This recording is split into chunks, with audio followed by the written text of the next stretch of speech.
I'm here. I'm so sorry, everybody. It's been a morning. I mentioned... Hang on. Fix my mat. I mentioned when we talked about our trip,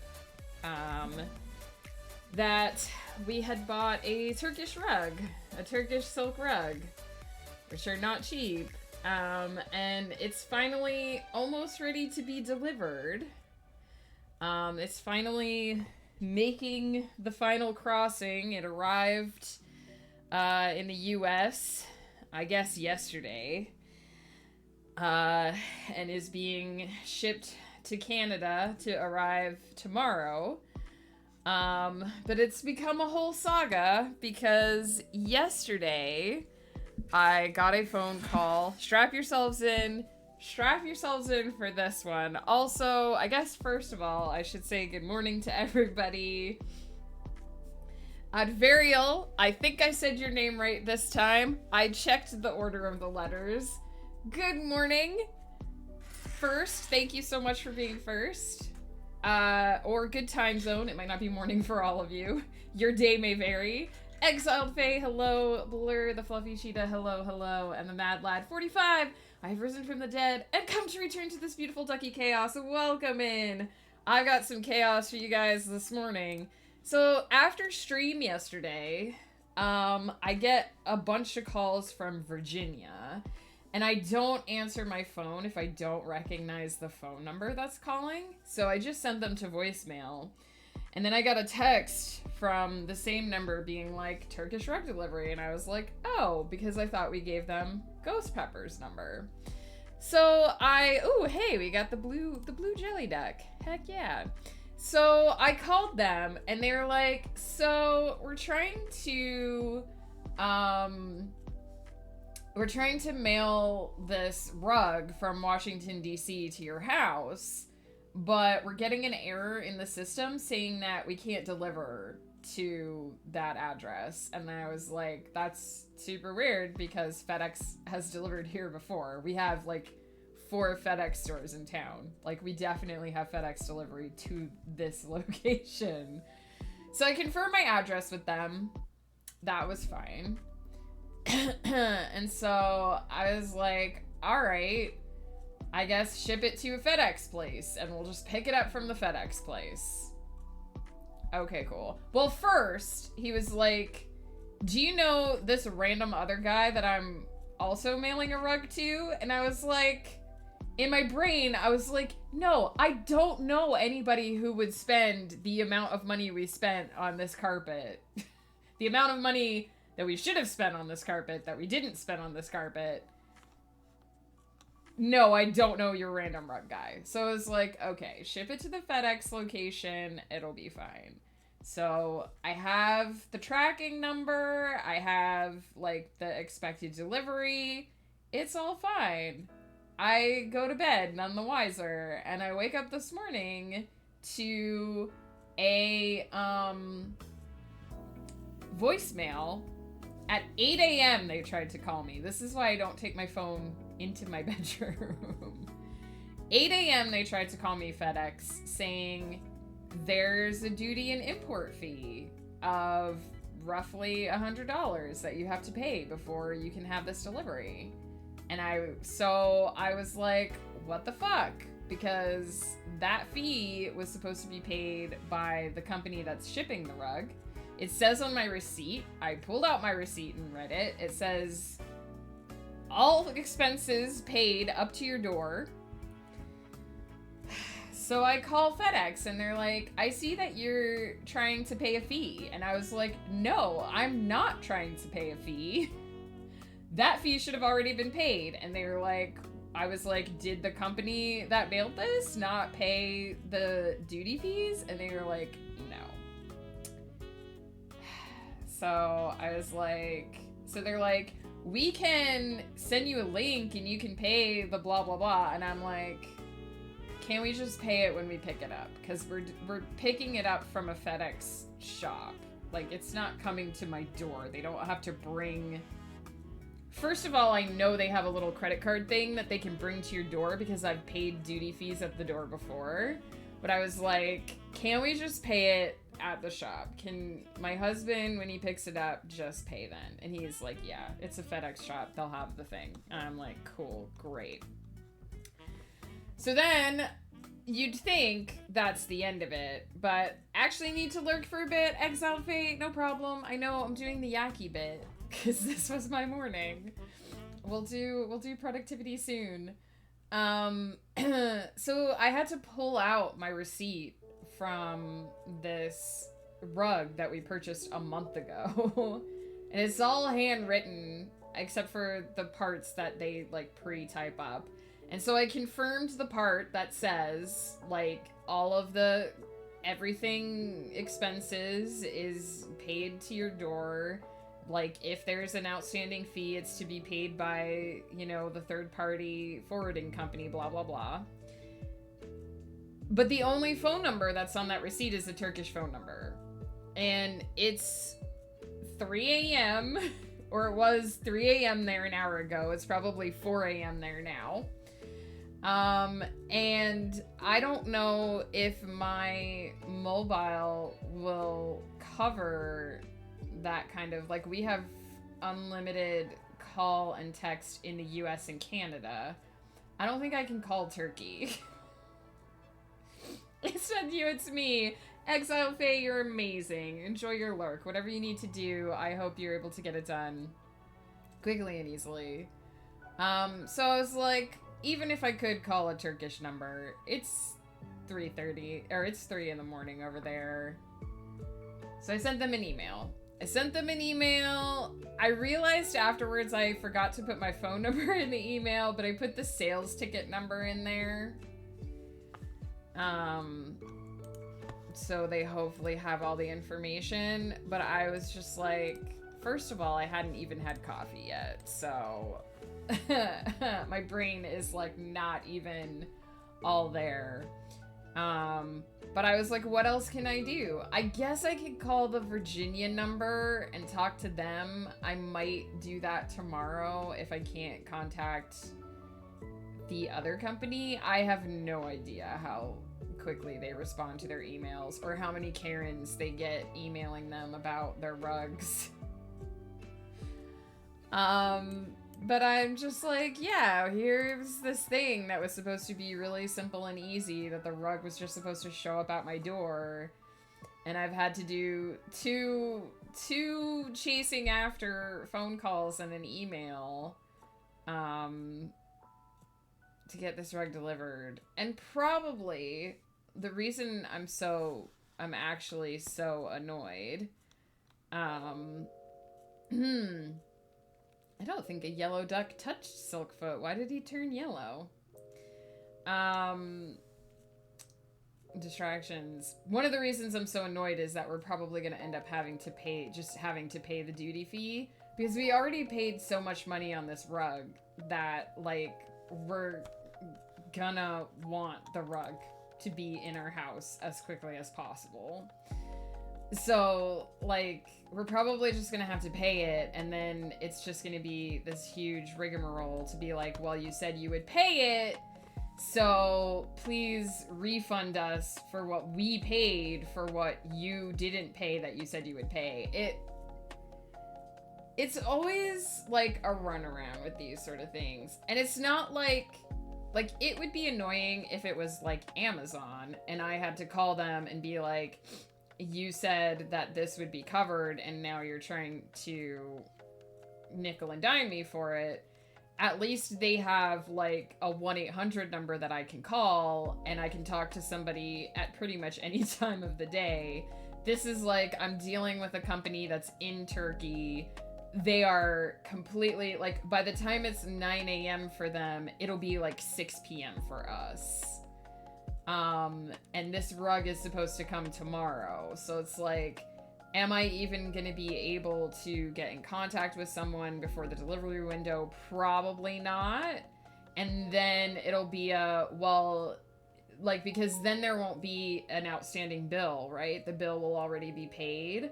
So I'm just kind of strapping in for like, you already paid the bill. And it's like, yeah, but we want you to compensate us for the bill that we paid that you said that we wouldn't have to pay.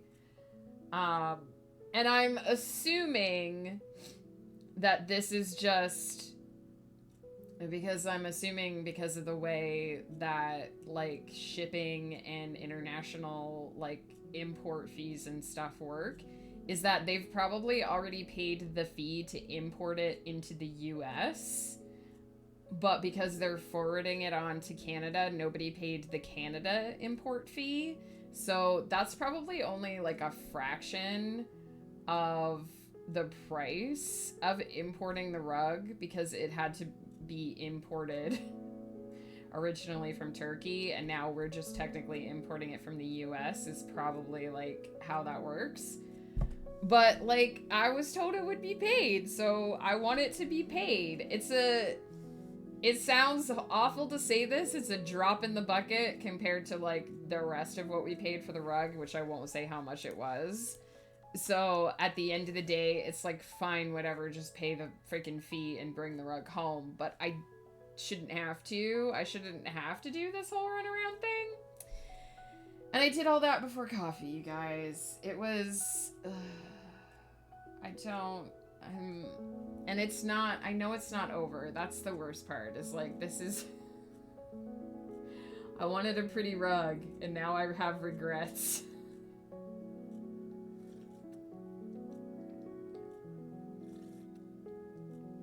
Oh my goodness. Have I showed you guys? I don't think I can show you guys the rug because I only have a picture on my phone. No, that's not true. I have a picture on my computer as well. I don't know if I've showed you guys the rug. Hang on. Not that the pictures really do it justice, but...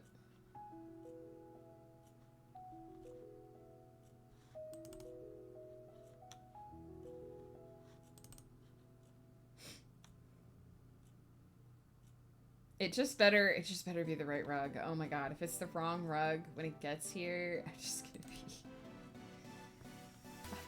be so mad. Hang on, we have to cover the ducks for a second. So this is the rug. The infamous rug. This is silk, in case you're wondering. It is very soft. It is very intricate. And then if I do, if I have to be careful because there are a couple of pictures I can't show on Twitch. I have felt it. So I touched this rug in person when I bought it. We bought this rug while we were in Turkey. So I have touched this rug. I have felt how silky smooth it is. You'll notice when you look at it, so when you look at it this way, it is, the colors are all dark like that. And when you look at it this way, it sort of looks like the colors fade. That's because of the way that these rugs are made. So because it's silk and because they pound it down, like it's kind of made unidirectionally. When you look at it in the other direction, it fades like that. And that's how you, one of the ways that you know that it's a silk rug, because they do that. This is a quality of silk rugs. So that's the duality of the rug, essentially. So this is what's hopefully going to arrive at my house tomorrow evening when Ghost Pepper picks it up from the depot, the FedEx depot. And it'll be beautiful and gorgeous in our living room, but I had no idea that getting it here, and I feel bad too, because this is like, I was the one who wanted this rug. Ghost Pepper was like, eh. And I was like, dude, when are we ever going to be able to afford a silk rug, like a genuine Turkish silk rug again? And he was like, and I was like, you know, we should do it. And he was like, okay. And now I'm the one who is having to be like, oh my god, getting this rug into the house. And he's just gonna be like, you're the one who wanted the rug. You're the one who wanted the rug. But it is a gorgeous rug. It truly, truly is a gorgeous rug. And we got a truly amazing deal on it. And hopefully it's gonna be worth it. But now I'm just like, oh my god. Like, oh my god. Part of me is like, we should have just tried to take the rug home with us, but it would have been an extra suitcase, and it would have been this whole other rigmarole, because Ghost's parents bought a silk rug, not in Turkey. I think they bought theirs in China. And they knew ahead of time that they were gonna buy a rug. Like, they went with the intention of buying a rug. We didn't go with the intention of buying a rug. And when they bought theirs, they didn't have a guarantee from the company that they were traveling with. We had a guarantee from the company that we were traveling with that, like, if they deliver the wrong rug to us, they'll ensure we get our money back. So they had to carry their rug on a plane, and they got like a small little like throwaway suitcase that they used to carry their rug like onto the airplane and bring it back home. We could have done something like that, but we were like, no, it's the shipping is paid. All the import fees are paid. Oh my god. I'm just like, should have foreseen something like this happening, but in the heat of the moment, when you're in Turkey and you're like, you've just been dazzled by seeing this amazing, I'm looking out my window right now and that is not what I want to see, and you've just been dazzled by this like amazing ancient city that you just got done visiting, and then someone's like, here's how we get the silk from the silkworms and turn it into this gorgeous, intricate thing that you can stick on your floor. And then they're like, and we'll pay all the shipping. You're like, cool, great, that sounds amazing. How was all of the beginning of all of your guys' days? less chaotic than mine, I hope. I am going to... I kind of decided, I think, which prompt I want to use. I have not picked the full order of the prompts. I kind of decided to keep it like on the fly. Like each week I'll kind of pick which one I want to do. But I do think I've landed on doing the first one first, the first prompt.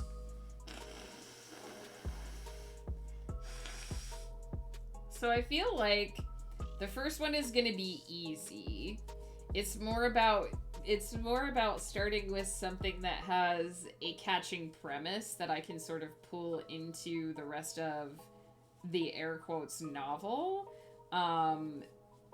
The difficult thing is gonna be making sure that I can weave all of the other prompts into the storyline. I think it's gonna get more challenging as it goes on, because I have to basically keep in mind what the other prompts demand so that I leave openings for those things to be woven in. And I'm really worried that we'll get to like the last 3 chapters and I'll be like, oh boy, I didn't remember that there was gonna be witches in the forest, so now I gotta do this whole other thing. So the prompts that we have that are gonna make up our novel, I say we and our, I have the prompts that I have to make into a novel, because this is all on me. So the 15 prompts we have are: during a bout of road rage, a woman puts a curse on a man that upends his life. And I think that's gonna be our first chapter, because that's a really good hook. Then we have: one character is actually a mystical creature living a normal human life for a short period. I didn't even remember that one. Man gets lost in a virtual reality sim and can no longer tell what's real. High school sweethearts reunite. A character hears their future from a fortune teller. If I knew then what I know now. She tried to forget him but never could. A man asks his twin to fill in for him for a relationship he's gotten tired of. The lives of two people are changed forever when they meet and engage in a weekend-long love affair. One aspect of every dream a character has comes true the next day. Character is the only one who can read the lost language and therefore the only person who can decipher the scroll. Why did I put that? That one's gonna be hard. A family on a hike stumbles upon a group of witches in the middle of casting a spell. She has been walking for hours, her feet are bleeding, but she can't stop. She can't let him find her again. And then using only dialogue reveal a long hidden secret, and using only dialogue show two characters having their first date. So those are the prompts. I have kind of made a command decision on the using only dialogue scenes to use dialogue tags, because without dialogue tags, an endless stream of dialogue will become very confusing. It can, if you lose the chain of back and forth, it can be very confusing. So I am gonna allow myself to use dialogue tags. I'm gonna try to use them minimally, but when it comes to having an entire scene that is primarily dialogue, I do think I'm gonna need dialogue tags. I want this to be readable. Primarily readable. So what is this? Oh, that's the steamboat steaming. I was like, what is that smoke getting coming off of that duck? Oh my goodness, language. So yeah, I am gonna let myself use dialogue tags for those. But I definitely reading back over these, there are a few that I'm like, where am I gonna put that one?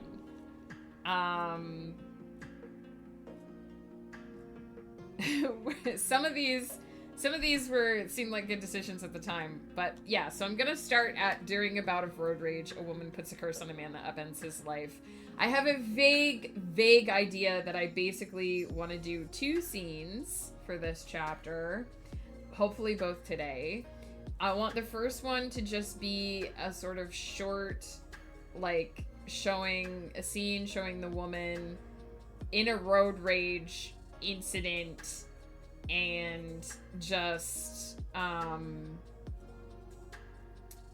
want it to seem very obnoxious and very like typical, like this is just a normal event, and then to show a perspective from the man that she's cursed, and to show his day sort of like deteriorating into this seems like more than just karma sort of thing. And then each week that I work on these, and we won't work on this next week. Next week we got to finish our Aravalia map. But each time that I work on this throughout the year, I'll kind of pick a prompt and try to weave it into the tale and show how it relates to the overarching events. And we'll try to have a full story at the end. If 15 chapters isn't enough, then we can add some more if there's more like plot threads to be wrapped up. But then I'll be adding more random shit into it, right? So the chaos will compound. My morning has been all right. I've been up since 6:10. Holy, how do you function at early in the morning? I only got 4 hours of sleep. Blur. I feel my caffeine wearing off. Oh no. Why did you get so little sleep? Is there a reason? I hope you're okay. Oh no, is it just insomnia? I lived that life for a long time. I think I've mentioned this a few times, but I started sleeping with earplugs. I think it was like a year and a half ago now, maybe 2 years. Well, I think it must have been... I think I started sleeping with the earplugs before I started streaming, so it must have been 2 years ago now. Time has just like blurred together since the pandemic, and it has changed like all of my sleeping habits. It turns out that I was a really light sleeper and I just never knew.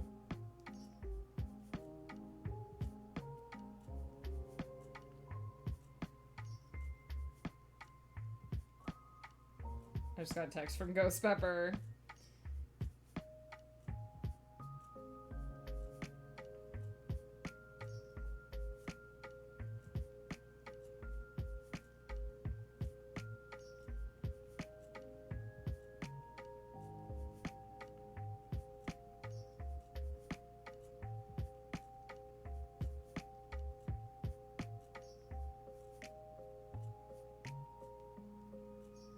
I'm updating him on the rug situation.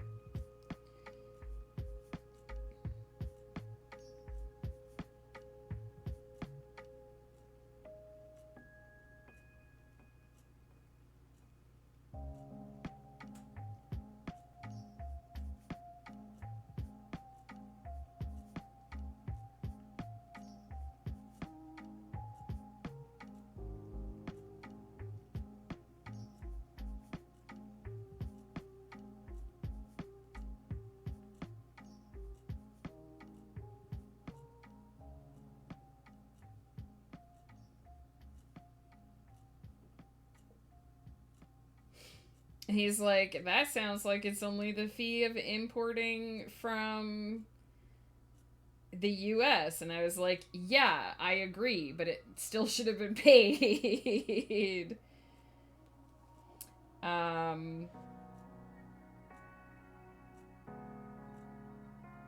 But yeah, it turns out I was a really light sleeper and I just never realized it. So I always had trouble falling asleep and I always had trouble staying asleep. And what happened was after I started sleeping with earplugs, I started staying asleep. So I still sometimes have trouble falling asleep because sometimes I still do get like bouts of insomnia. But once I'm asleep, there's nothing to disturb me and I just stay asleep for longer and it's amazing and I love it. And like it's changed my whole... I sleep so much better now. I have a night every now and then where I only get a few hours of sleep. No, that happens to me too. And honestly, hopefully this isn't like TMI for anybody. I think it's a lady thing. If you have, because we have hormone fluctuations that guys don't get. And so sometimes you hit a certain point in your cycle and there's a change to which of your hormones is dominant. And when that happens for me, it's not always at the same, like, it's not always predictable. Like, it doesn't always happen in a predictable pattern. But I have a night where I'll just lay there and I'll be, like, super tired, but I just don't sleep. And so I just roll around and I'm not, like, there's nothing keeping me awake. I'm just awake and I just can't sleep. And then the next night I sleep and I'm fine. So I definitely think it's, I mean, it could also be an insomnia thing, but I definitely think it's related to, because if your hormones fluctuate, it affects everything, right? And I had this when I started taking my thyroid meds. I had a couple times where it did the same thing, where I could tell that my my hormone levels were changing because I just had a night where I just wouldn't sleep. I had a week where I didn't sleep at one point, and I was like, this is awful. I hate it. But then things leveled out, and I started sleeping again, and it was fine. So hopefully it was a one-off. Hopefully you'll sleep tonight. But yeah, there's definitely... And it's different for everyone, because everyone's cycle is slightly unique. But I do think that when some of your hormones kick down and others kick up, I do think it can affect your sleep. Because it happens to me. Mine happens about a week before my period is due. I'll just usually... It doesn't always happen. It doesn't happen every month. But I'll sometimes have a night where I just don't sleep very well. And I'll be like, okay, it probably means that I'm getting close to the other thing. Because then I get really weird dreams after that too. But hopefully it was a one-off. Hopefully you'll sleep tonight, because 4 hours of sleep is no bueno. Alright, I am going to make a document. Oops, I'm gonna get actually stuck in the duck area. I'm going to make a document. Come on, computer. Come on. You can do it. You can do the thing. Alright, I'm gonna save the document. Very important. No. Prompt knowledge.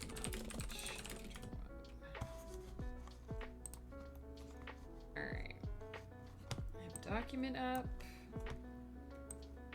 I can close that. We don't need pictures of my Turkish rug anymore.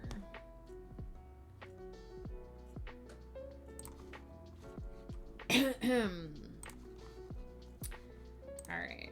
And my coffee has, oh my God, I didn't even turn on my coffee warmer. No wonder my coffee got cold. My coffee's gotten cold, so I'm gonna pop AFK just super quickly here, and reheat my coffee, and then we're gonna do 30 minutes of focus in which I'm gonna try and come up with the opening scene for this novel.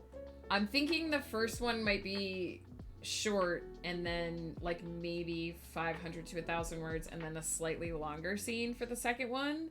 But I'm also just going to kind of go in there and let my brain do whatever it does. So we'll see. This happens when I'm just getting off my period. Doesn't happen every month. Never noticed the pattern until you said something. It's funny because I've noticed a lot of things. People don't talk about this. And I think this is how, like, I mean, I'm getting close to my 40s and I'm still learning things about my body that, like, I feel like somebody should have told me at some point in time. But I've noticed that there are a lot of things that are tied to the cycle of hormone change. And I genuinely think it's why women must seem like, or people with, you know, female reproductive organs, because I know that not everyone who has female reproductive organs identifies as a lady. But I think it must be why people who don't have a uterus think that people who do are, like, so weird. And it's just because with dude parts, it's just constant. Like, there's no fluctuating change in how the hormones are governed unless, like, there's something that goes wrong in the system. But when you have a uterus, it's always a cycle. And so, like, there are different things that are dominant, different hormones that are dominant at different times of the month. And that affects so many things. Like, it can also affect your taste. At certain times of the month, you might actually crave sweet things and actually want, like, I make my coffee sweeter during the second half of my cycle, because when I sip it, it doesn't taste right, so I add a little extra sugar. And it's because that hormone change can affect so many different things. It can affect the way you sleep, it can affect the way you dream, it can affect the way you eat. It can even, like, very often, not always, because again, it's a variable thing and each body is different. But I often get a headache the night before my period starts as well. Like, just a massive, like, throbbing out of nowhere with no explanation headache. And then the next morning I'm like, okay, that's why I had a headache. My campaign promised compensation for everyone born with a uterus. Yes, thank you. Can we get funding for little robots that go in there and take care of the things so that we don't have to do the monthly thing? Can we get those just helpful little robots and then you just pee them out when they're done? Can we get science? Yes, nanites. Period nanites. Wouldn't it be? It's 2024. Where are my little nanites that mean that I don't have to deal with my period? Can I get some science, please? Give me that science. Okay, I'm gonna reheat my coffee and then we are gonna do the focus. Also, welcome back, Exiled Faye, from your lurk.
I came up with a really good first line, but I remembered. Pie, welcome back. I will do a posture check as we settle in here. It occurs to me that I need some names, some character names. So we will grab a couple of those quickly before we start the sprint. Pie, how are you today?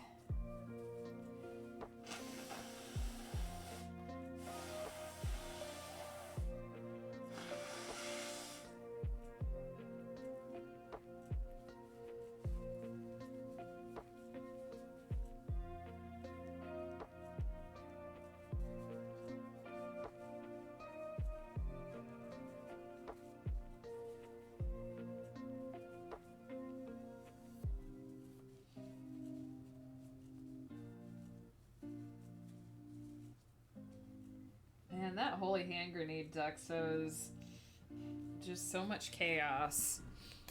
I should have named that one Joe. I should have named that one Joe Chilson. I am yes today. Okay. You are yes today, Pie? Is that good? Also, I thought I had my ads turned off aside from pre-rolls, so I apologize if that is happening. I will check my ad settings after. Yes, 5 sips. Well, we're getting posture checked here. We're getting all settled in with a good posture because we got that posture check, and now we got 5 hydrates to do.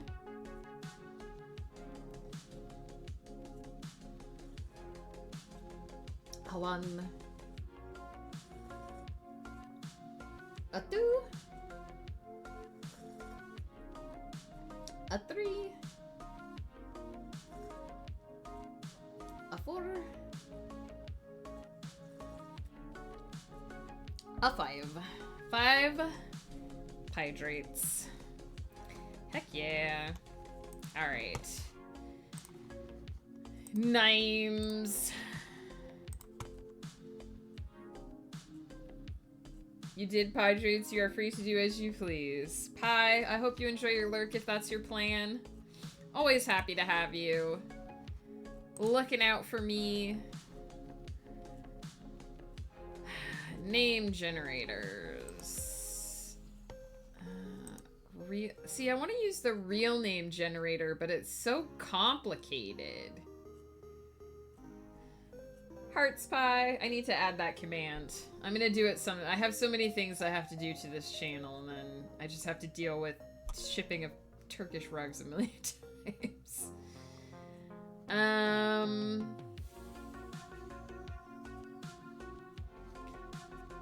What if I want fantasy names that feel like real names?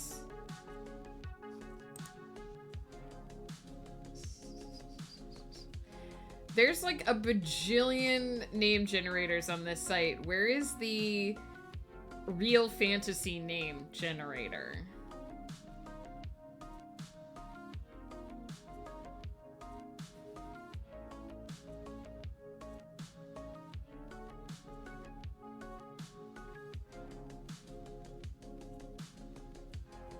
Mirrored twin names? What the fuck is that?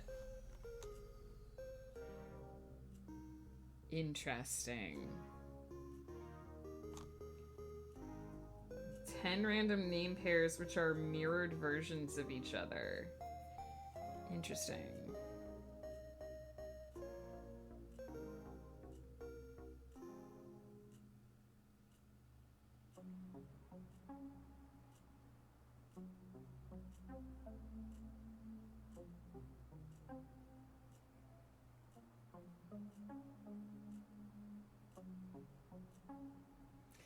Interesting.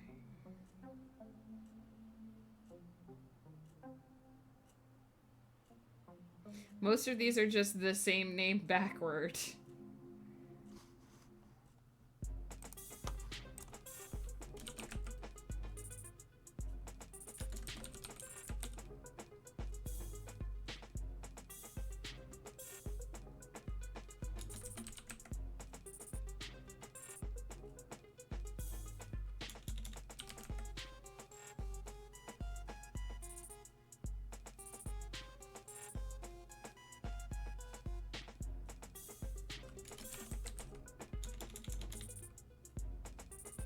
Who names the character Aramat?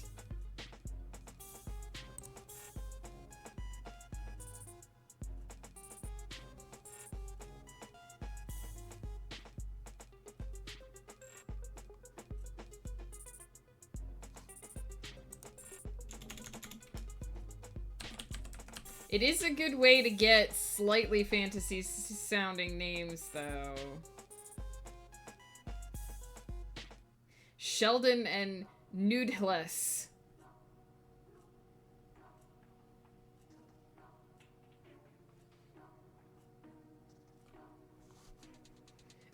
Alex and Chris. Sounds like a coin laundromat. It's spelled like this. Tell me that's not noodles. Noodless. It's Sheldon backwards.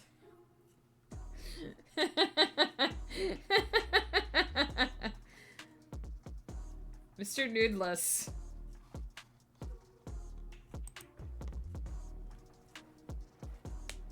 Now I want to have a character in this.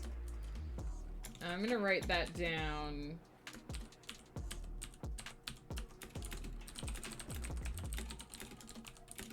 Someone with that name, but they call him Mr. Noodles. I don't know if that'll make it to this scene, or if I'll remember it, but I've written it down.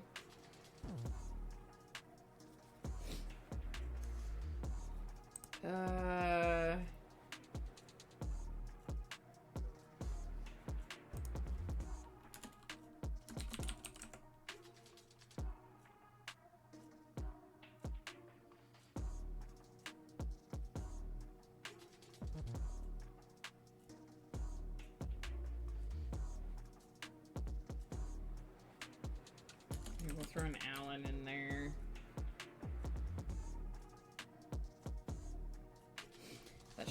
That should be a decent pool of names to start with.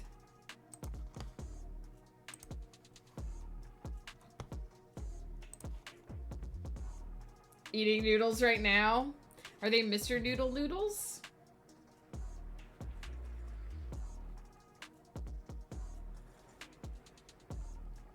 Speaking of, like, doing things according to your cycle. Ooh, Thai peanut noodles with tofu. That's way better than Mr. Noodles. During my really bad cramps every month when I just feel like total garbage, my lunch of choice is Sapporo Ichiban shrimp-flavored ramen noodles. It's the only time that I eat, like, cheap ramen because Ghost actually makes, like, really good homemade ramen. But when I feel like total garbage, I'm like, no. I just want the really crappy, pre-packaged, super ultra salty noodles with an egg and some soy sauce in it. And I'm like, that's like my comfort food for when I feel really shitty. Janine, hello! How's it going? And it's like I barely feel like eating in the first place, so it's like the only thing I want to eat. Feeling better since yesterday? Glad to hear it. I am about to get quiet for the sprint, the clicky clackies, the focus. But please do continue to chat in the chat. I came up with the first line for this that I'm really excited about. Gotta fix my OBS stuff. It's all chaos over here.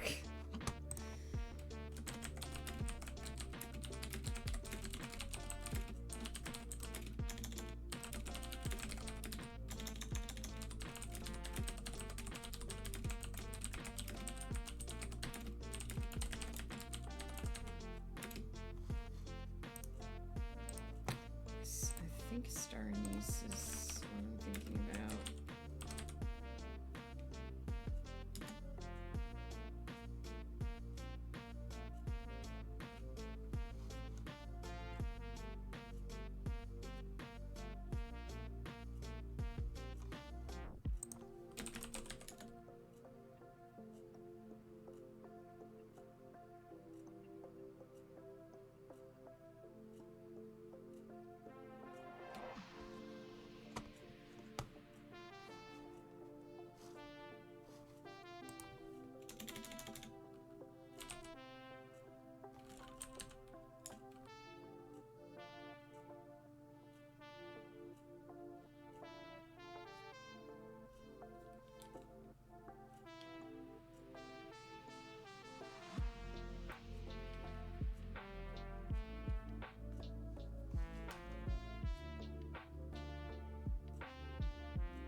I thought I was getting star anise and anise seed mixed up, but they do taste the same even though they're different.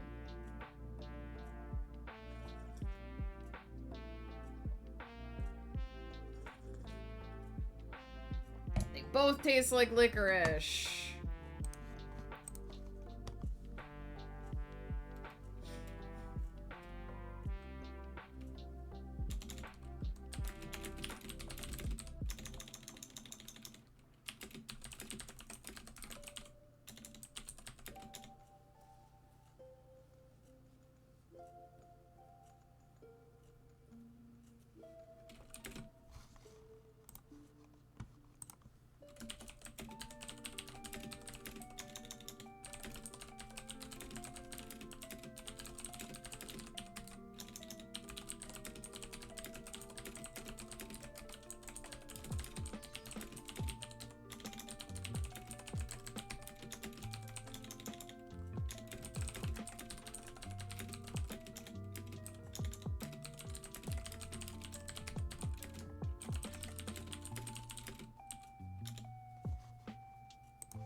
What's the word I'm trying to think of?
that duck popping up right in front of the camera startled me. I was like, whoa!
Cars.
I really don't know enough about cars.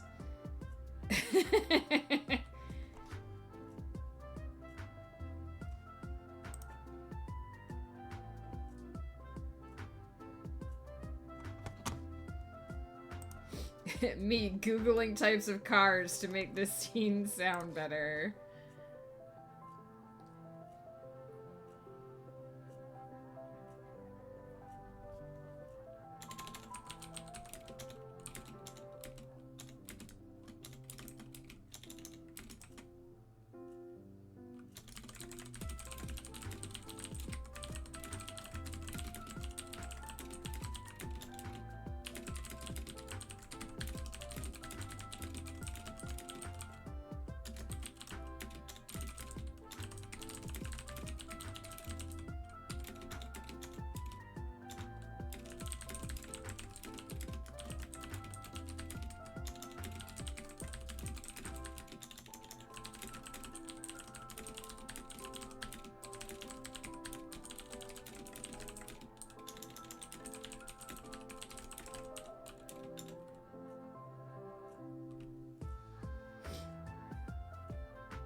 First scene complete.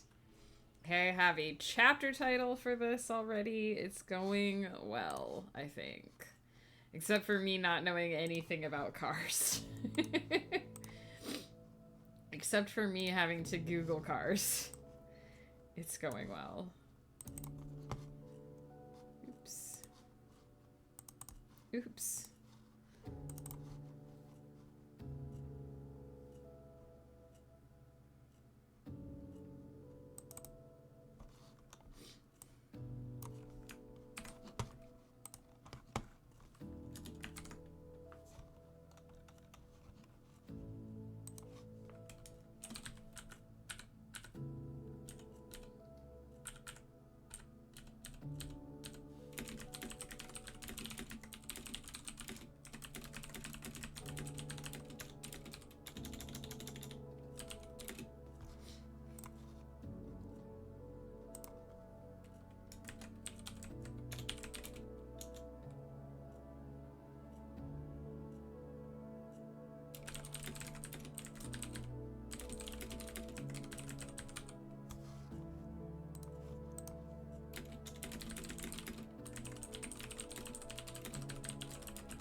We're gonna get Mr. Noodles in there. We're gonna get him in there right now.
Okay.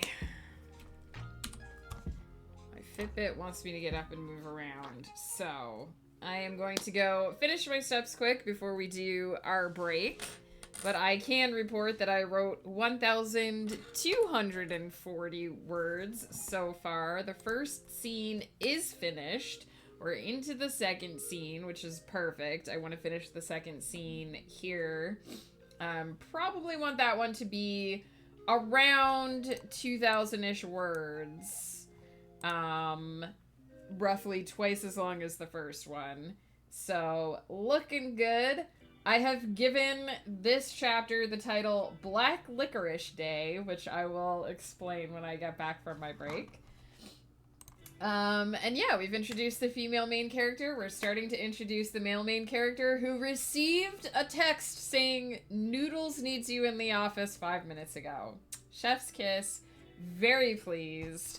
Let me pause the ducks so that we don't miss any duck antics.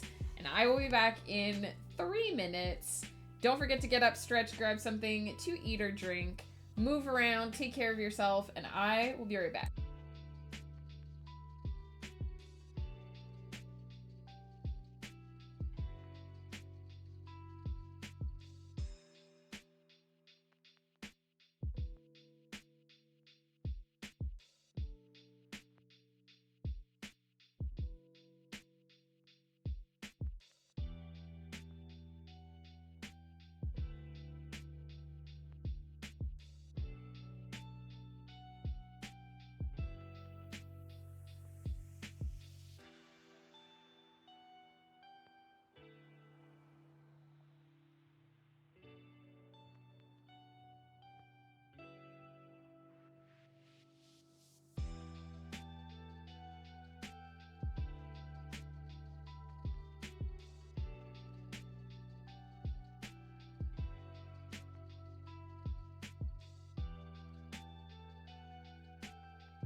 I have returned. Let us save the ducks.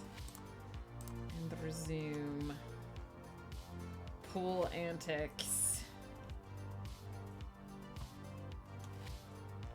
Greg is here hanging out with some sushi. Got what I needed to get done in Genshin. Nice!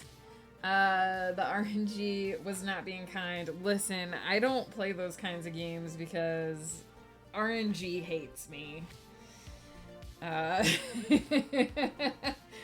In fact, one of the reasons why I don't play MMOs anymore either is because RNG hates me. So...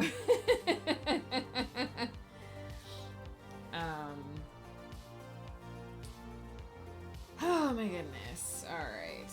Let me put 15 minutes on the clock for break time in case we want to get chatty here. And then in 15 minutes we will do another spront.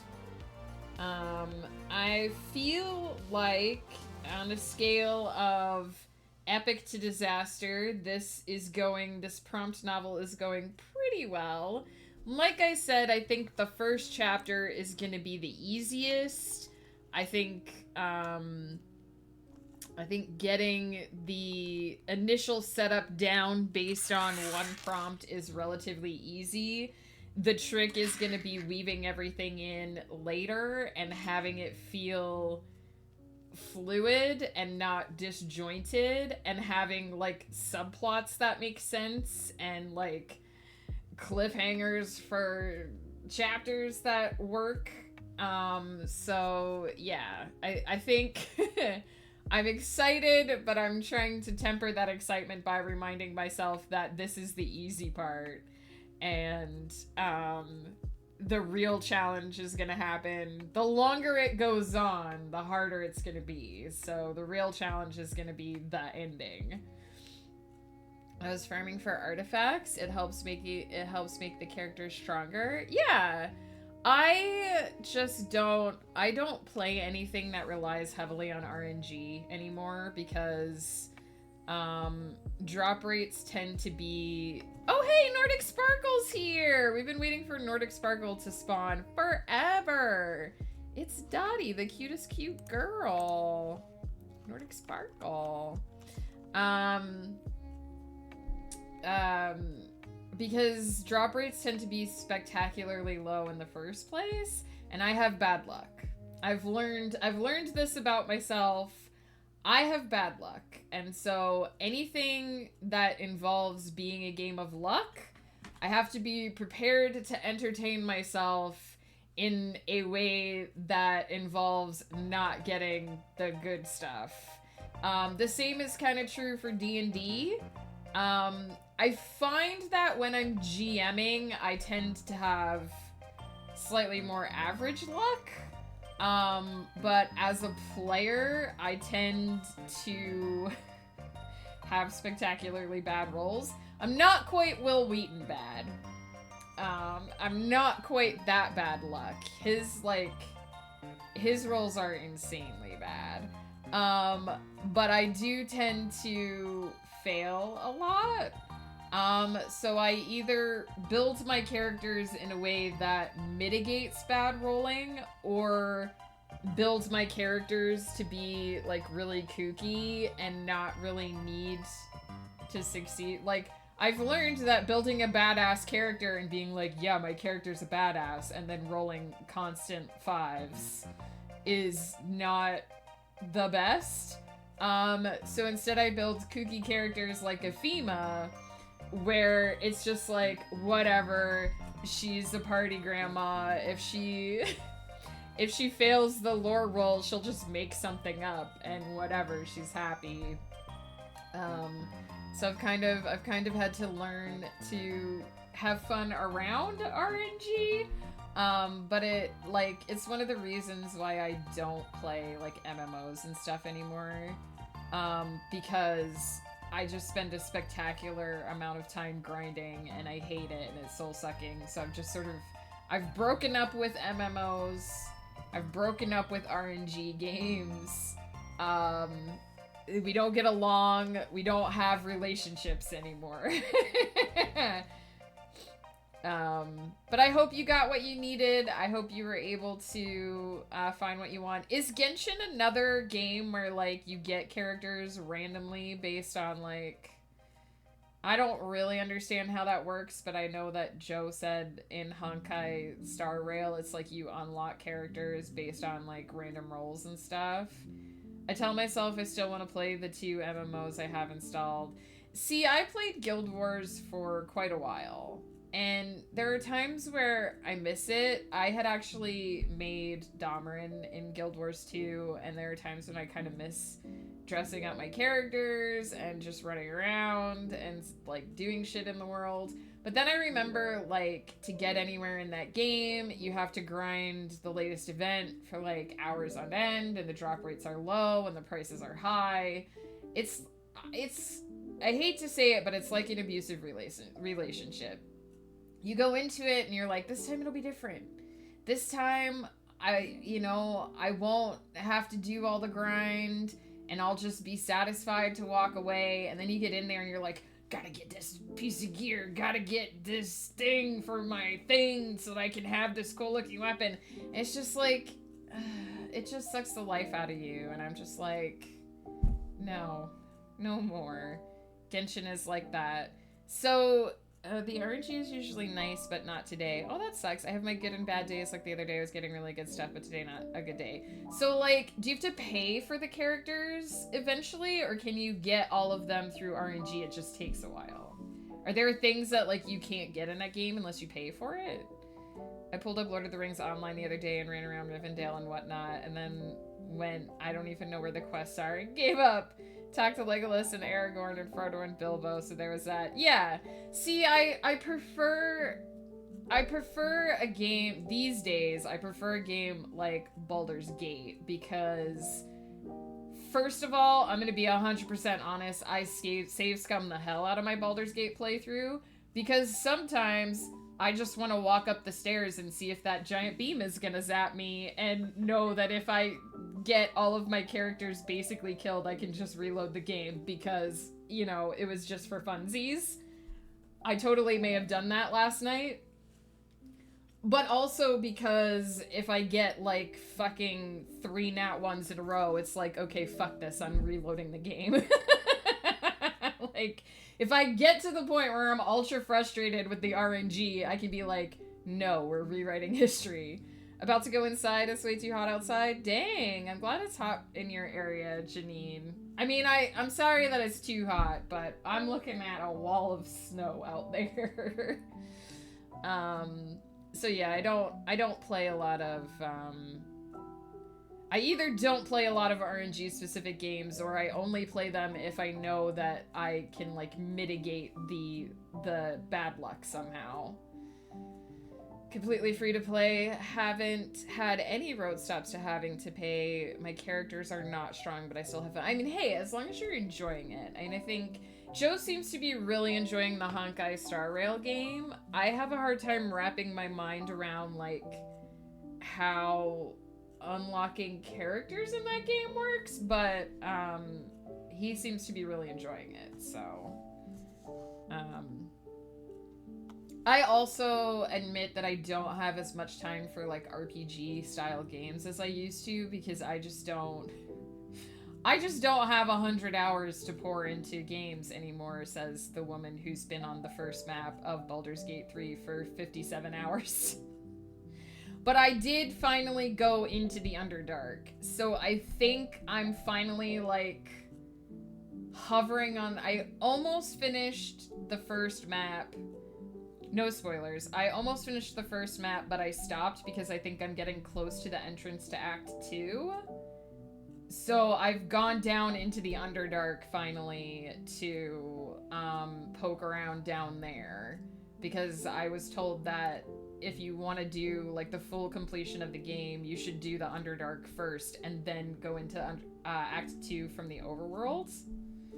The longest mobile game I've got is Empires and Puzzles. As stupid as that sounds, it's mainly because of the guild I'm in, but if you don't mind grinding, you can level up without spending money. I mean, if it's fun, if the grind is fun, I just got to the point with Guild Wars where it was like, in order to get the new high level gear, you had to do the same, like they had events that were on a timer and they were limited time events, and you had to go in and do them like a million times to get this bajillion-d amount of items so that you could buy all this stuff and so that you could craft a thing. And it's like, if you want to get an artifact weapon that looks really cool, you have to kill this one monster like 6 billion times to get a random drop that has a super low drop percentage, and you can't buy them on the thing. And it's just like, I don't want to do that. I have a life and a mortgage, and I just want to be able to dress up my character and make them look cool, and I won't even reinstall the game because of this. You can play Genshin and Honkai without having to pay a dime. It takes longer, but it's more rewarding. I mean, hey, I just don't know how it works. I'm asking these questions because I don't really know how gacha games work. So it's more me being like, how does that function? The same reason when I was playing WoW, I basically gave up once I hit max level. The daily quests are just the same 3 things. Yeah, well, and the thing was that they built Guild Wars 2 to be like the anti-WoW, because they were gonna make it so that it wasn't ultra grindy. And then they went back and a bunch of disenfranchised WoW players started playing Guild Wars 2 and wanted raids and all this kind of stuff that they had in WoW, and it was like, I don't want this game to be WoW Light, and they turned it into WoW Light, and that was the other reason I stopped playing.